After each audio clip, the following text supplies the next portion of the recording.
یہ ایک محرک بنا، ایک ریزن بنا کہ اب تاریخ مرتب کی جائے، ایک کیلنڈر ہونا چاہیے جس پر تاریخ لکھی جائے جس کا تعلق کسی اہم اسلامی واقعے سے ہو، وہاں سے ایک ذہن بنا۔ ایک ریزن یہ بتایا جاتا ہے۔ دوسرا ریزن یہ ہے کہ حضرت عمر رضی اللہ تعالیٰ عنہ کے زمانے خلافت میں حضرت ابو موسیٰ اشعری رضی اللہ تعالیٰ عنہ یمن کے گورنر تھے۔ یمن آج بھی ہے، تو اس وقت حضرت ابو موسیٰ اشعری رضی اللہ تعالیٰ عنہ وہاں کے گورنر تھے۔ ان کے پاس حضرت عمر رضی اللہ تعالیٰ عنہ کے پیغامات آتے تھے جن پر تاریخ درج نہیں ہوتی تھی، جس پر تاریخ لکھی ہوئی نہیں ہوتی تھی، اس لیے کہ اس کا چلن ہی نہیں تھا، رواج ہی نہیں تھا، لوگ تاریخ لکھتے نہیں تھے۔ چنانچہ حضرت ابو موسیٰ اشعری رضی اللہ تعالیٰ عنہ نے حضرت عمر ابن خطاب فاروق اعظم رضی اللہ تعالیٰ عنہ سے یہ ریکویسٹ کی، ان کی توجہ اس جانب مبذول کرائی کہ اس کا اہتمام ہونا چاہیے، کوئی تاریخ اس پر لکھی جانی چاہیے۔ ان سب واقعات کی وجہ سے فاروق اعظم رضی اللہ تعالیٰ عنہ کے ذہن میں یہ بات بیٹھ گئی کہ اب کیوں نہ اسلامی سال کی شروعات کی جائے، جس سے آئندہ لین دین میں، خط و کتابت میں تاریخ بھی متعین ہوگی اور اسلامی سال بھی رائج ہو جائے گا۔ تو آپ نے تمام صحابہ کرام کی مجلس شورا قائم کی، کیونکہ یہ سنت ہی ہے کہ جب کوئی اہم کام کرنا ہو تو پھر لوگوں سے مشورہ کرنا چاہیے، جو اہل علم ہوتے ہیں، اہل دانش ہوتے ہیں۔ تو قرآن پاک میں بھی شورا بینہم کا حکم دیا گیا ہے، تو ایک مجلس قائم ہوئی اور تمام حضرات سے اس کے متعلق مشورہ طلب کیا گیا۔ اس مشاورتی میٹنگ میں اب لوگوں کی الگ الگ رائے، یہاں بھی ایک بات سمجھ میں آتی ہے کہ جب ہم ساتھ میں مل کر بیٹھتے ہیں تو لوگوں کی تھنکنگ الگ ہو سکتی ہے، رائے الگ ہو سکتی ہے، مگر کسی کو ہم کو ڈیگریڈ نہیں کرنا چاہیے۔ سنیں سب کی، اس کے بعد جو اتفاق رائے سے طے ہوتا اس کو ایکسیپٹ کر لیا جائے۔ تو کسی نے کہا کہ ہم ایسا کرتے ہیں کہ جس سال حضور صلی اللہ علیہ وسلم نے اعلان نبوت فرمایا اس کو پہلا سال سمجھا جائے، وہ اسلامی سال کا آغاز ہو جائے گا۔ کسی نے کہا کہ جس دن حضور صلی اللہ علیہ وسلم پر پہلی وحی نازل ہوئی اس کو بنیاد بنا کر کے وہاں سے آغاز کیا جائے۔ کسی نے کہا کہ حضور صلی اللہ علیہ وسلم پہلی بار جب غار حرا میں پہنچے تھے اس کو آغاز بنایا جائے۔ کسی نے کہا کہ حضور صلی اللہ علیہ وسلم جب غار ثور میں ٹھہرے تھے ہجرت کے موقع پر تو اس دن کو آغاز سمجھا جائے اور اس تاریخ سے اسلامی سال کی ابتدا کی جائے۔ لیکن حضرت علی کرم اللہ تعالی وجہ الکریم کی رائے یہ تھی کہ ہجرت مدینہ سے اسلامی سن کا آغاز کیا جائے۔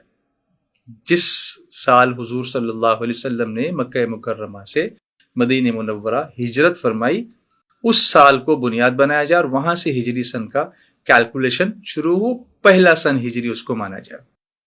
اکثریت جو صحابہ کرام کی تھی وہ بھی اس بات پر متفق ہوئی اور حضرت عمر فاروق اعظم امیر المؤمنین رضی اللہ تعالی عنہ ان کی بھی یہی رائے تھی۔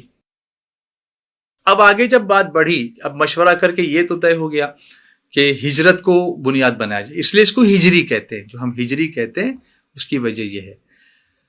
اب آگے سیدنا عثمان غنی رضی اللہ تعالیٰ عنہ نے ایک مشورہ اور دیا۔ آپ نے فرمایا کہ ہجرت جو ہے نا وہ محرم میں نہیں ہوئی ہے، مگر ہم سال کا آغاز محرم ہی کے مہینے سے کریں گے۔ تو حضرت عثمان غنی رضی اللہ تعالیٰ عنہ نے یہ مشورہ اس لیے دیا کہ ہجرت اگرچہ ربیع الاول کے مہینے میں ہوئی، جیسے حضور صلی اللہ علیہ وسلم کی ولادت ربیع الاول کے مہینے میں ہوئی، اسی طرح سے ہجرت بھی ربیع الاول شریف کے مہینے میں ہی ہوئی، لیکن اس کی جو تیاریاں تھیں وہ ذی الحجہ کے مہینے میں ہی بالکل آخر میں مدینہ منورہ کی طرف ہجرت کرنے کا جو پلان تھا، منصوبہ تھا، وہ بنا لیا گیا تھا، اور اس کے بعد جو چاند طلوع ہوا اس منصوبہ بنانے کے بعد وہ محرم کا تھا۔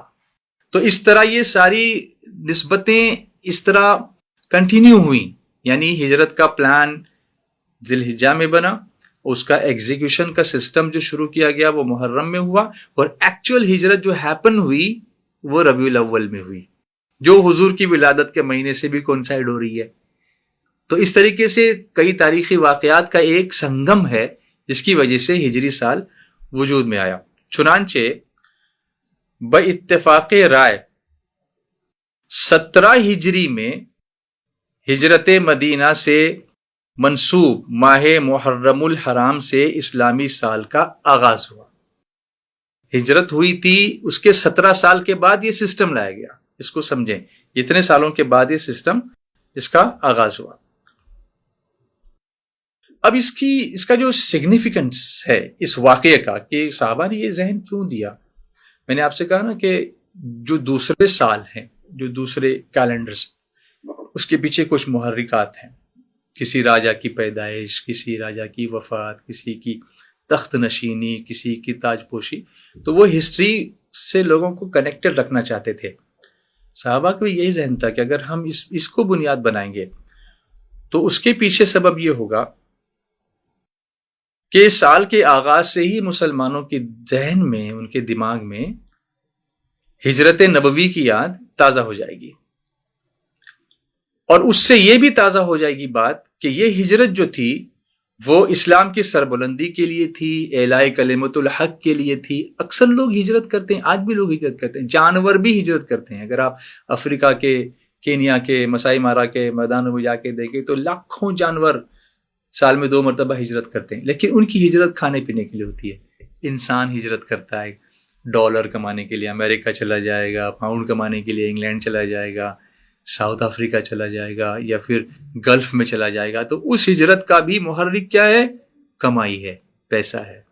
لیکن یہاں کاروبار تھا، گھر بار تھے، رشتہ دار تھے، محلہ تھا، وطن تھا، سب چھوڑا صرف اسلام کے لیے. تو یہ یاد تازہ ہو جائے کہ ہجرت کس لیے کی تھی؟ ایمان بچانے کے لیے، اسلام کی سربلندی کے لیے، اسلام کے فروغ کے لیے، اسلامی نظام کو قائم کرنے کے لیے. تو جیسے ہی نیا اسلامی سال آئے گا یہ سارے واقعات فلیش ہوں گے ہمارے ذہن میں کہ ہجرت اس لیے تھی. کیا آج ہم اس لیے ہجرت کہیں اور جانے کی بات تو چھوڑو، اپنا گھر چھوڑ کے ہم مسجد تک جانے کو میں سستی محسوس کرتے ہیں؟ اتنی سی ہجرت بھی ہم سے نہیں ہوتی. گناہوں سے نیکیوں کی طرف ہجرت، گناہوں سے تقوی اور پرہیزگاری کی طرف ہجرت، یہ ساری چیزیں یاد آ جائیں ہم کو، اس لیے ہجری سال کی بنیاد رکھی گئی.